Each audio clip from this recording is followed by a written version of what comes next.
everyone, welcome back to my channel. My name is Miranda and I'm going to go over my passion planner and how I used it in the month of April. So I am using an Undated passion planner, which is very fun because all of the months are at the very beginning and then all of the weekly layouts are in order. So unlike the passion planner that is dated, that kind of has a natural separation of end of month and then the monthly reflections. This one has all of the monthly reflections and monthly views and then the weekly views.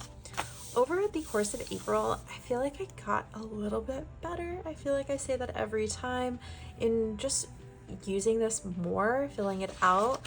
I also have been using more of my mail to kind of junk journal a little bit. So I saw Amy Sherald at the Whitney. The Whitney is a museum in New York City and on Fridays it is free.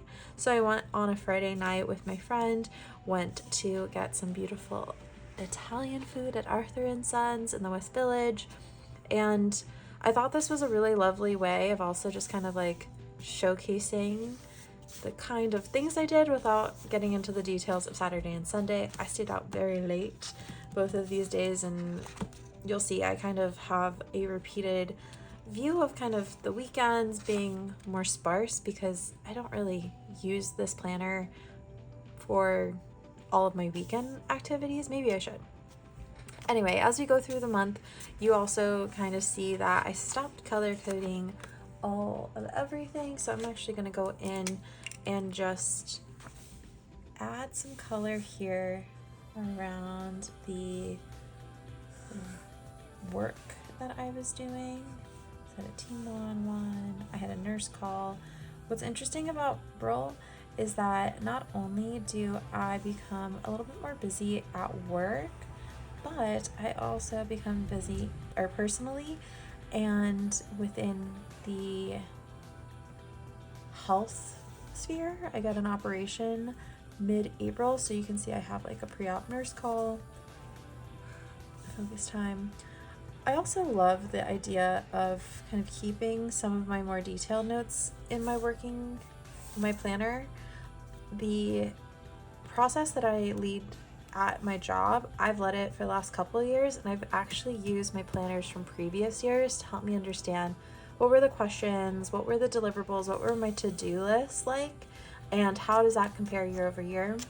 I do edit a little bit out as this is not the one I use, but the one I use on a daily basis is messy. It is scribbled out. There's no like white out. I use white out just for this view and also to kind of see what it looks like a more simple, clean layer.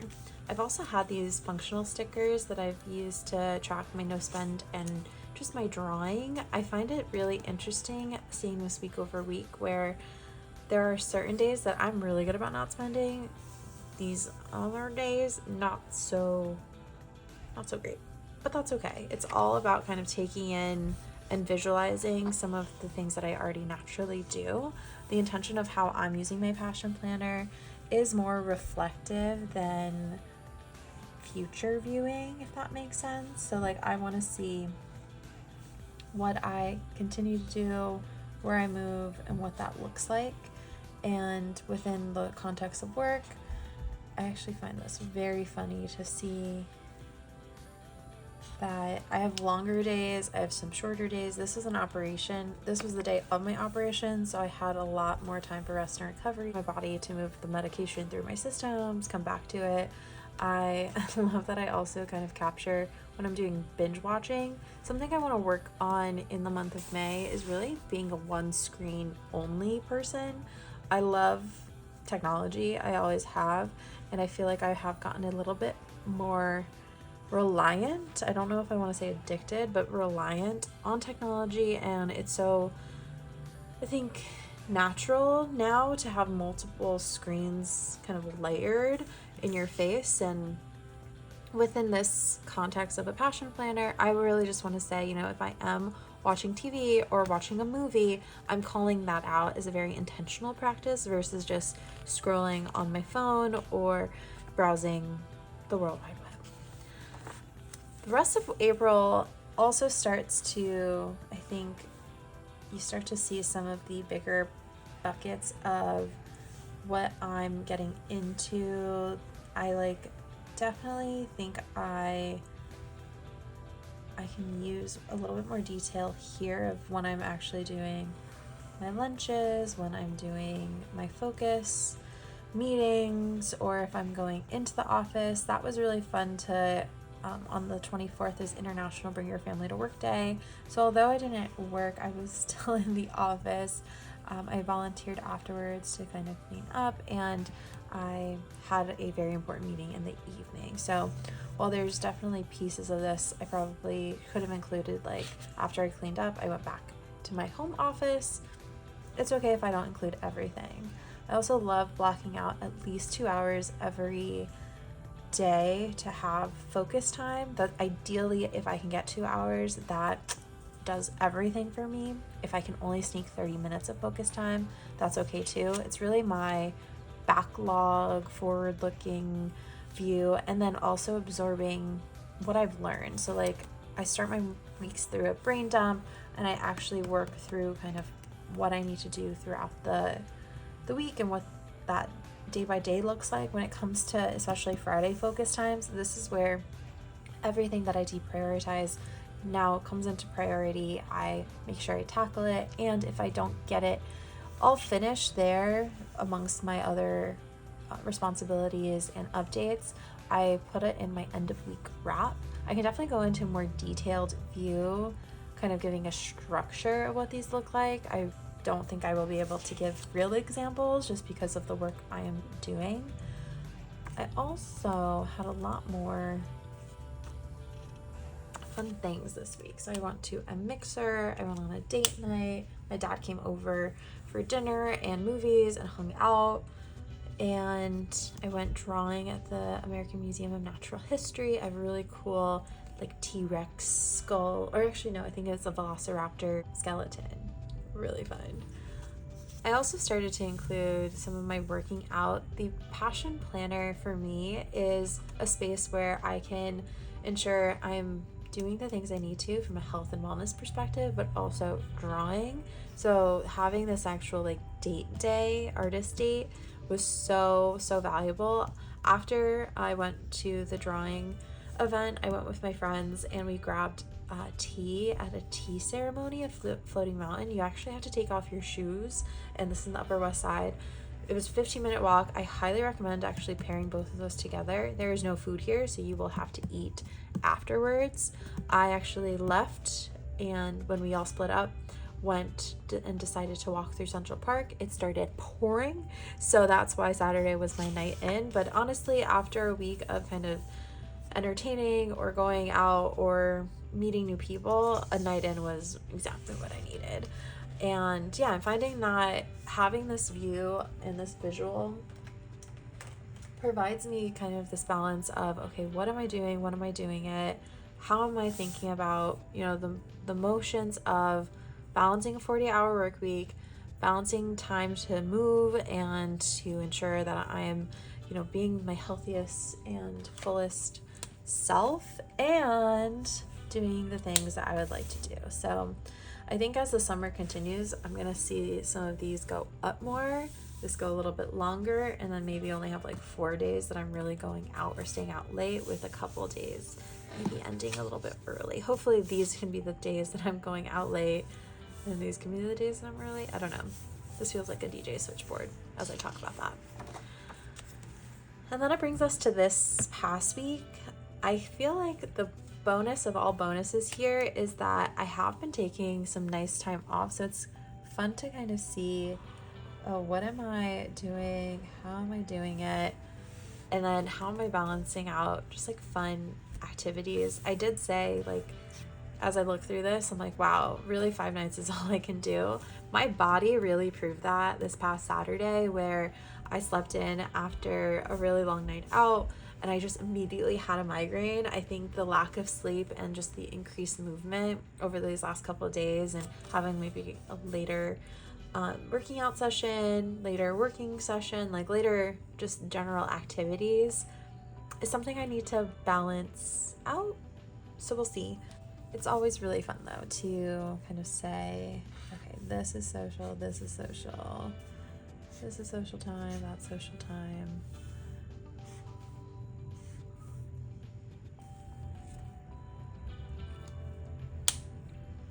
Yeah. I also have more of these functional training goals. My goal over the last month and over the next 2 months is to complete a 3-month training program. So on a weekly cadence, doing my 2 lifting days plus 1 ab cardio day, adding in Pilates regimentally, so not just starting with Pilates once a week plus this weekly cadence. I pulled back on Pilates, and now as I look back, I'm like, okay, I need to do Pilates this upcoming week, which is blank, and I need to schedule my monthly check-in. So that's something I actually can add here.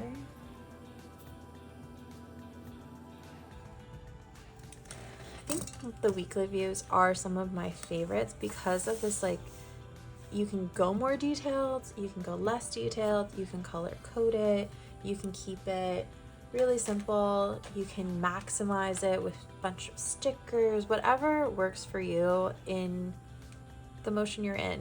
You can see there's definitely some days that, and some weeks that I went a little bit more detailed, some weeks that I went a little bit less detailed. And honestly, over the course of April, getting to a space where I'm even doing this feels like such a success. So now, as I look into May and my reflections through the month of April, I see, wow, I have done some really solid health work. I've gone out quite a bit. I've gone salsa dancing, which I feel like dancing at least once a month is really important, even if you don't know it. I've gone out to some really lovely restaurants, Yucca Bar in the East Village, Dante in the West Village, Restoration Hardware Rooftop, Floating Mountain Tea House, really just having this view of, wow, I've done it. I was out and about, which is great. As I look to the projects that I also did, because I use part of this as forward viewing, so at a monthly view, I'm like, these are the projects I'd like to do. The community board, I didn't get info there. Mentoring, I did.